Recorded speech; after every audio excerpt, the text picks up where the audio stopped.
Foetal ஹார்ட்டோட ரேட்லாம் கரெக்டாக தான் இருக்குது, எல்லாம் ஓகே தான். என்ன சாப்பிட்ட பிறகு குழந்தையோட அசைவெல்லாம் தெரியுதா? Very good.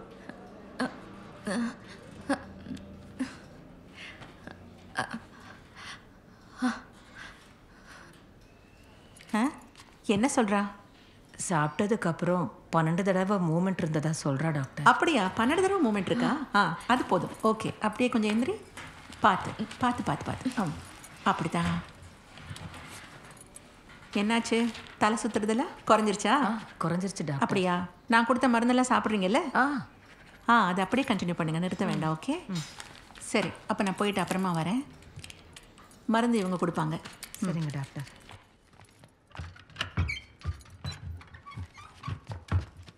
செக்கப்லாம் முடிஞ்சிருச்சுங்க. Okay madam. நான் கொஞ்சம் மெடிசன்ஸ்லாம் எழுதியிருக்கேன், அதெல்லாம் வெளியிலேருந்து வாங்கி கொடுக்கணும். நம்ம ஃபார்மசியில் இருக்க வாய்ப்பு இல்லை. ஓ, பார்க்குறேன். அப்படி கேர்லெஸ்ஸாக இருக்க முடியாது. அந்த பொண்ணு ரொம்ப வீக்காக இருக்கா. அவள் கவுண்டில் வித்தியாசம் இருக்குது, அனிமிக்காக இருக்கா. அவள் ஃப்ரூட்ஸ் சாப்பிட்ணும், போஷாக்காக சாப்பிட்ணும், மருந்து நிச்சயமாக வேணும். ஏன் கை காசை போட்டு வாங்கி கொடுக்கறதுக்கு வாய்ப்பு இல்லை. பில்லு பாஸ் ஆகுதான்னு பார்க்கலாம். அவள் பிரசவத்துக்கு டேட்டு கொடுத்தாச்சு. அப்படின்னா அவள் சம்மரியை நான் உங்களுக்கு மெயில் பண்ணுறேன், அதை வச்சு நீங்கள் பரோலுக்கு மூவ் பண்ணுங்கள். பரோல் கிடைக்கிறதெல்லாம் கஷ்டம். இந்த மாதிரி இருக்கிறவங்களுக்கு கொடுப்பாங்களே. டாக்டர் நீங்கள் சொல்கிறதெல்லாம் சரி, ஆனால் அவள் விஷயத்தில் அது நடக்காது. ஏன்? உங்களுக்கு தெரியாதுன்னு நினைக்கிறேன் மேடம். கட்சி தலைவரோட பையனை வீடேறி வெட்டின கேஸ் இவன். இந்த பொண்ணா?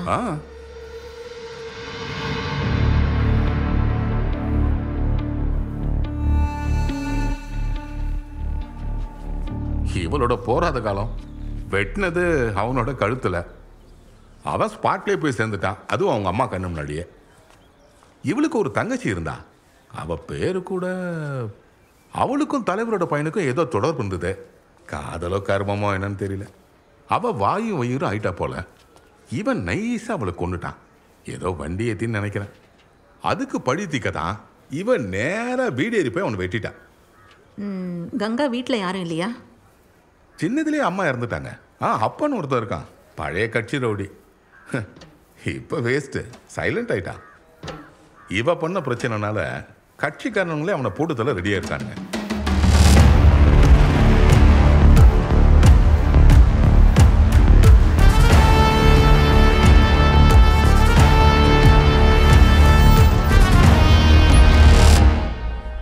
ஹஸ்பண்ட்? அவனை பற்றி பெருசாக எனக்கு எதுவும் தெரியாது.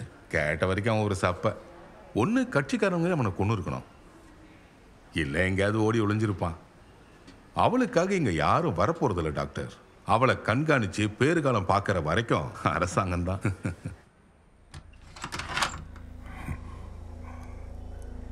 அன்வர் சாரை பார்க்கணும். பர்மிஷன் இருக்கா?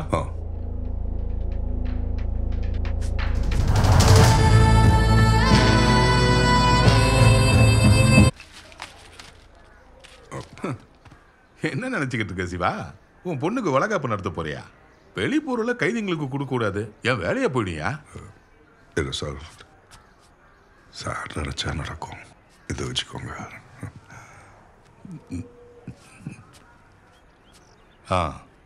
கொடுக்குறேன், ஆனால் நீ பார்க்க முடியாது. ஐயோ சார். எப்படியா ஹாஸ்பிட்டலில் அட்மிட் ஆகிடுவா. பர்மிஷன் போட்டு பாரு.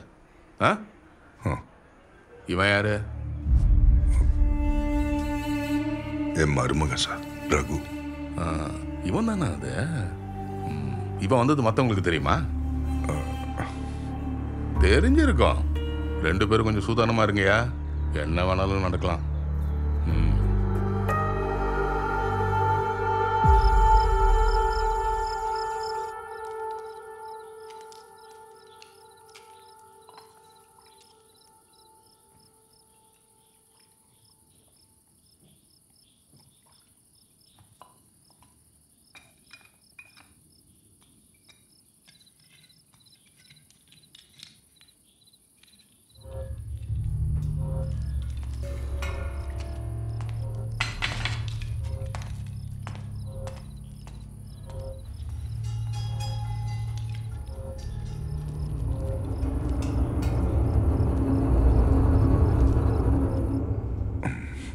சார், ஒரு ஹெல்ப் வேணும்.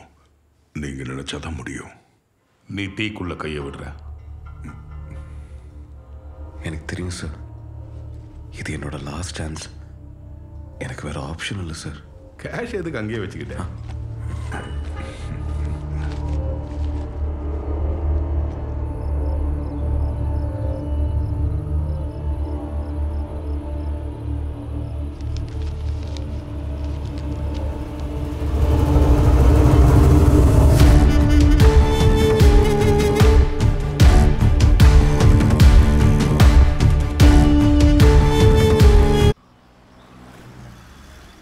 நீ கேட்ட அமௌண்ட்டு கிடைக்கல, இருந்தாலும் இதுவும் நல்ல அமௌண்ட்டு தான். உன்னோட கடைசி சம்பாத்தியம் இது, அதோட கடைசி சான்ஸும் கூட. தெரியும் சார், அதனால தானே தலைமுறைவாக இருந்தேன். நம்மளோட பிளான் லீக் ஆகாமல் பார்த்துக்க. அந்த லாட்ஜில் ரூம் என்னாச்சு? ரூம் எல்லாம் ரெடியாக இருக்குது, நீங்கள் அங்கே போனால் மட்டும் போதும். சிவன் வரலையா? சிவன் ஒரு வேலையாக போயிருக்காரு.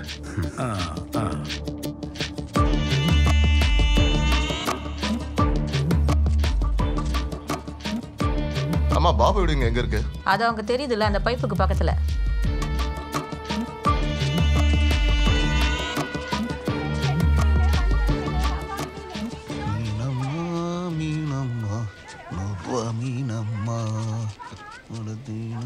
பாபு.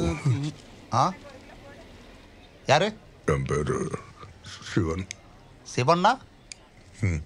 அதுக்கு எனக்கு உன்னால் ஒரு வேலையாகணும். என்ன வேலையாகணும்?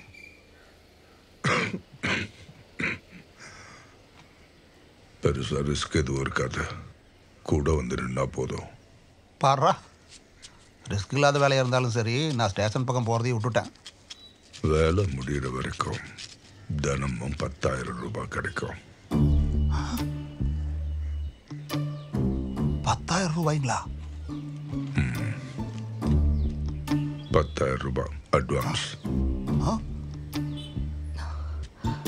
என்னங்க?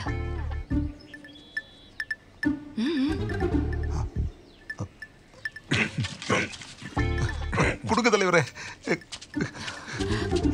பணத்தை பாத்தியா? கண்ட கழுத குதிரை எல்லாம் வாங்கி காசை வீணாக்கிறாத. ஏய், பக்குவமா செலவு பண்றீ.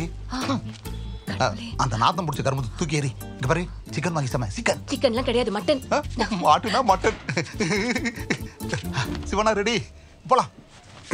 இல்லை பாபு, நான் என்ன வேலைன்னு சொல்லலையே.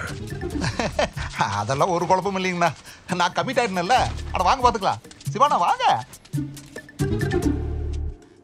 Okay sir. வாங்க சார், 116ஓட மொத்த மெடிக்கல் ரிப்போர்ட் சார். சார்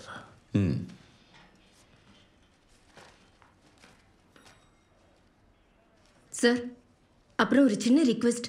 சொல்லுங்க. மற்ற கேஸ் மாதிரி கிடையாது, இது டெலிவரி கேஸ். உங்களுக்கே தெரியும் இது ஒரு ஸ்பெஷல் கேஸ்ன்னு. அவங்க ஒத்தாசைக்கு ஒரு இன்மேட் அனுப்புனா நல்லா இருக்கும் சார். எதுக்கு? 116ஓட ரிலேட்டிவ்ஸ் வரட்டும், அவங்க பார்த்துக்கிட்டோம். அதானே ப்ரொசீஜர். உங்களுக்கு தெரியாததா சார்? அவங்க கூட இருந்து கவனிச்சுக்க அவங்க வீட்டில் பொம்பளைங்க யாரும் இல்லை.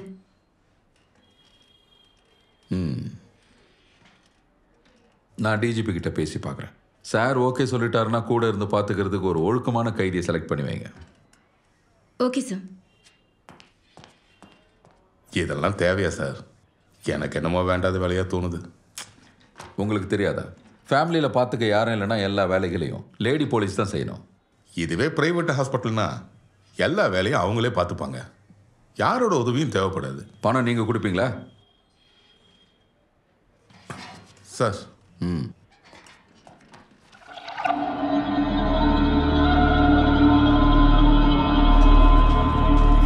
அதை கொடுங்க. டெஸ்ட் ரிசல்ட் வர்றதுக்கு மத்தியானம் ஆகிடும். 4 பிரசவம் பார்த்த அனுபவம் இருக்கு. உங்கள் பேர்? ஃபாத்திமா. நல்ல பேர். ஜினோ, அப்புறம் பேசுவோம். என்னண்ணா அந்த பொண்ணு நேற்று தான் பக்கத்து பெட்டில் அட்மிஷன் போட்டாங்க. இந்த கேண்டீனில் லேட் ஆகிடுச்சு. ஆனால் காசு அதெல்லாம் இருக்கட்டும். அம்மா, உங்கள் அப்பா எங்க? அந்த கிறக முடிச்சவன் எங்கே இருப்பான்னு யாருக்கு தெரியும்? இது எங்கள் அம்மாக்கு 7ஆவதுண்ணா. வெளியே தலை காட்ட முடியல தெரியுமா? உங்கள் அப்பாவை கொஞ்சம் தள்ளி இருக்க சொல்லு. விஜயண்ணா, வியாபாரம்லாம் எப்படி போயிட்டு இருக்கு? சிஸ்டர், பிபி எல்லாம் ஓகே தானே? எல்லாம் ஓகே தான். விஷயம் தெரியாதா? நாளன்னைக்கு ஜெயிலிருந்து ஒரு டெலிவரி கேஸ் அட்மிட் பண்ணுறாங்களாம். அப்போ கொஞ்ச நாளைக்கு இந்த வார்டு ஃபுல்லாக போலீஸாக தான் இருக்கும். ஆமாம். ஏன்டா நீ ஜூஸ் கடைக்கு போலியா? எங்கேருந்து போகிறது? அதான் இப்படி பண்ணிட்டீங்களே. இதை பார்க்க யார் இருக்கா? அந்த ஆள் ஃபோன் ஏதாச்சும். அந்த ஆள் தான் பாத யாத்திரை கிளம்பி போயிட்டாரு. எதுக்கும் கவலைப்படாத, நான் பக்கத்தில் இருந்து பார்த்துக்கிறேன். எப்போவுமே தானே வழக்கம். டீயை குடி. நானும் 4 முறைக்கு மேலே உங்ககிட்ட சொல்லி தவிச்சிட்டேன். நிறுத்திக்கிங்க, வெக்கமாக இருக்கு. ஐயோ. அண்ணனை கேட்டதா சொல்கிறேன்.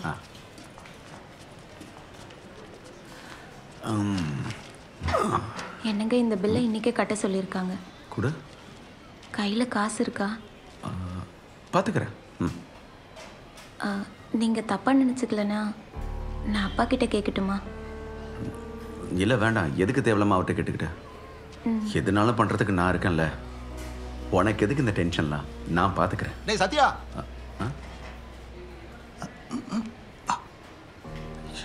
பெருசு ஒன்று. யாருங்க அது? இல்லை, இவர் சைட்டில் ஒர்க்கரு. இரு இப்போ வந்துடுறேன்.